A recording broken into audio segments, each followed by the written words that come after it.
Hallå igen mina vänner. Jag tänker bara lite kort idag visa hur ni kan göra er egen mall i PowerPoint. Och det jag egentligen kommer visa är exakt samma princip som för att göra en e-bok i PowerPoint. Men vi kommer bara fokusera lite mer på hela presentationsbiten. Så känner ni att ni har en PowerPoint-mall som ni inte är nöjda med, eller att ni skulle vilja skapa er egen PowerPoint-mall som passar till ert varumärke, då är det här videon för dig. Nu har jag bara öppnat upp en tom PowerPoint här. Och i dagsläget så är ju den här blank på alla tänkbara sätt. Så om vi går hit till layout, då ser vi ju den nuvarande mallen. Som bara är de här olika formerna på bilder. Vi har inga färger, men vi har ett färdigt typsnitt. Det är den här Calibri Light och Calibri brödtext. Jag personligen tycker att de är gräsliga och fula. Men det är kanske bara jag. Så för att ändra så gör vi precis som vi gjorde när vi gjorde vår e-bok. Det vill säga vi går hit till visa och sen går vi till bildbakgrund. Och då ser vi alla de här alternativen vi hade att välja mellan. Så att här är mallen. Så nu kan vi ändra i mallen. Och innan vi gör någonting annat så vill jag bara visa den här bildstorlek. När vi gjorde våran bok, då gick vi hit till bildstorlek för att vi gick hit till anpassad och valde A4. Men om ni råkar ha en sån här tjock-tv-storleksbild, det vill säga den som heter standard, så kan ni gå hit och byta till bred bild. Men det finns ett litet krux. Vänta, låt mig visa. Vi går hit så infogar vi en bild. Jag tar bara en logga här. Så nu har jag min gamla tjockmall och så vill jag ändra den till bred bild. Ser ni vad som händer med min bild här? Den sträcker ut sig. Så har ni en gammal mall som ni vill byta storlek på, så se till att ni har original av bilderna så ni kan byta ut dem. Alternativt så gör ni så här att ni bara kopierar de här bilderna, lägger dem i ett annat dokument eller någon annanstans. Och sen då när ni går tillbaka och byter bildstorlek så tar ni bort dem och så kan ni bara klistra in de gamla bilderna igen så att de har rätt storlek. Innan vi gör någonting annat så vill vi ju byta våra typsnitt. Så jag sa att jag inte gillade Calibri så jag vill ju naturligtvis byta ut de här och då är det den här huvudsliden, mastern, som vi vill ändra i. Så vi går till start och väljer typsnitt, precis som om vi skulle byta typsnitt direkt i PowerPoint.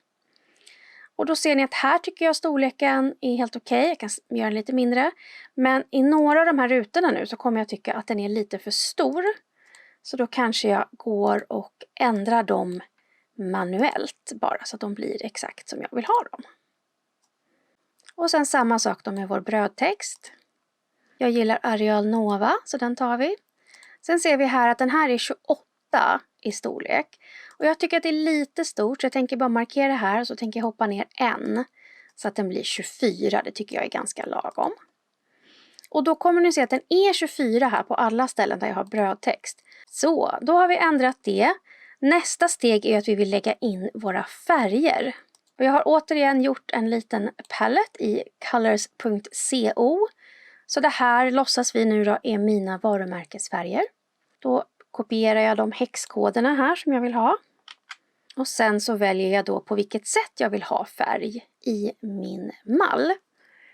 Och allting jag lägger i den här översta kommer ju hamna på alla andra. Så är det så att jag vill att alla bilder ska ha exakt samma, säg, rand här på sidan. Då är det här jag lägger in det och då ser ni att då är den exakt likadan på alla bilder. Och om vi antar att jag gillar det så kan det vara så lite som det här att göra. Ni kan också kopiera hela mastern så att ni får en till master.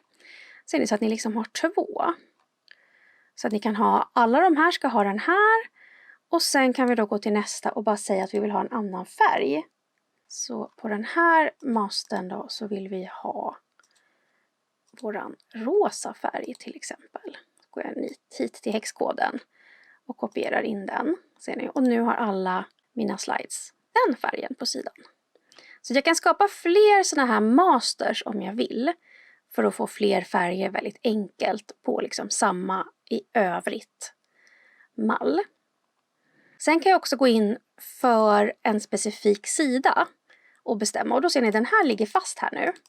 Men om jag vill kan jag lägga saker över den. Så säg att jag vill ha en bakgrundsfärg på hela den här. Så jag går till infoga, tar en ny ruta. Och så lägger jag på den här.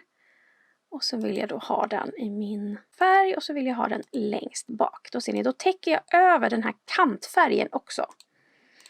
Och om jag inte vill det då så kan jag ju gå och dra den här så att kantfärgen också syns. Men vi antar att det är det här jag är ute efter. Hörrni, jag tror jag byter den här till den gröna direkt. Jag tyckte det var bättre eftersom det är där vi är nu. Så. Och sen kanske vi vill att texten ska vara vit när vi har den här bakgrundsfärgen. Och sen om vi vill då använda till exempel en logga, ja men då kan vi ju infoga vår logga. Så vi infogar bild. Kan jag välja att jag vill ha den här. Nu lägger jag den bara på den här sliden. Jag la den inte på master. Men jag kan också kopiera den och lägga den här där den borde ligga. För att säkerställa att den är samma på alla. Men då har jag ju lagt, ser ni, den här över bakgrunden. Så för att få den där också så kommer jag faktiskt behöva kopiera den och klistra in den separat här. Och då kanske jag vill ha den på ett annat ställe eller i en annan storlek också för att få lite variation. Så det är hur vi gör med det och sen kan jag då välja att lägga in en annan logga på den här. Så jag har ju min personliga då varumärkeslogga i fler färger. Så då kan jag ju välja att ha olika varianter av den då. Här beroende på vad jag har för stor färg på min sån här rand. Eller någonting annat som jag tycker känns relevant. Och här har jag då inte lagt en sån här bakgrund. Så här kommer den synas direkt. Men om jag då skulle vilja ha det likadant, fast tvärtom eller vad man ska säga. Så kan jag ju kopiera den här färgrutan. Gå tillbaka hit, klistra in den här. Placera längst bak. Och sen då byta till den rosa färgen. Och det jag rekommenderar om ni vill göra liksom exakt samma sak fast i flera färger på det här viset. Då skulle jag föreslå att ni gör en hel först i en färg. Och sen copy-pastar ni det så ni bara behöver byta färg sen. För att annars så kommer ni sitta och göra dubbelt som jag gör nu här. För att ni gör om allting en gång till. Det andra vi kan vilja göra för att skapa lite visuell variation, vilket jag brukar tjata ganska mycket om, det är att kopiera bilderna och sen göra om layouten. Så vi kopierar bara den här standardbilden.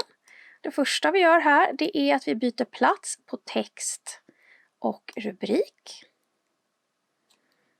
Se till att de ligger i linje med varandra bara. Så. Sen kan vi ta samma en gång till, klistra in. Men istället då för att lägga dem åt andra hållet så gör vi så här. Att vi lägger rubriken. Så. Kanske gör den lite mindre. Drar den här lite längre hitåt.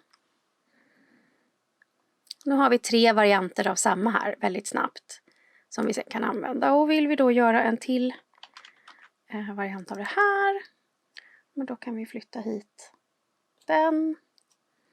Flytta hit den. Göra den högre. Så kan vi göra den här lägre. Om vi skulle vilja det. Och vi kan också gå in här och bestämma att den ska ha ett lite mindre typsnitt. När den är så här liten. Så. Så det är det. Sen så skulle vi också kunna säga att jag vill ha fler varianter av den här. Så jag vill ha den här. Men jag vill också ha den här med en färgifylld ruta. Och vit text. Och så kan jag hålla på så här. Och det som är fördelen med att göra det här, det är att när du sen bygger din presentation, då har du massor av alternativ som du kan hålla på och välja mellan och laborera med. Och storleken och placeringen på de här rutorna, de kommer ju kunna ändras sen i PowerPoint. Det är bara de här bilderna och färgerna vi har lagt som inte kommer kunna ändras. Om vi antar att jag är nöjd nu och vill gå tillbaka och bara se som jag är van vid i det här layouten normal. Då går jag bara hit och så väljer jag det. Och nu ser ni, nu kan jag inte röra på något av det här. Men de här kan jag fortfarande flytta runt och byta färg i och göra lite vad jag känner för med.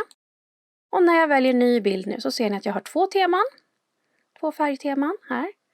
Och jag kan då väldigt enkelt byta och lägga in nya sidor och nya bilder med lite olika layouter. Så att det är lätt att byta layout. Och sen så kommer den här hopplösa designidéer. Och ni ser, den här tar inte riktigt hänsyn till mitt färgschema nu, känner jag. Utan jag tänker faktiskt bara välja bort den. Jag tycker inte den gör mig några tjänster just nu. Är det så att jag på någon bild verkligen inte vill se de här, men jag orkar inte göra om hela mallen, då gör ni så här. Vi går tillbaka, vi går till former. Vi tar en sån här färgruta. Och sen vill vi placera den längst bak. Och så vill vi inte ha någon kontur. Och sen vill vi att den ska vara vit. Och puff! Så är den magiskt borta. Så det är snabbfixen om ni bara på något enstaka ställe på grund av en bild eller någonting inte får det att bli så snyggt. Hörrni, det var faktiskt allt. Och har ni redan tittat på min video om hur man gör en e-bok i PowerPoint så känner ni igen alla de här handgreppen. Skillnaden är bara att vi använder det för att göra en PowerPoint-mall och inte en e-boksmall. Jag hoppas ni tyckte det här var användbart och kul. Om det var det så vet ni att det finns tummar man kan trycka på och att man kan prenumerera så att man gör mitt hjärta lite gladare. Tack så hemskt mycket för att ni tittar. Vi ses snart igen. Ha det bra, hej!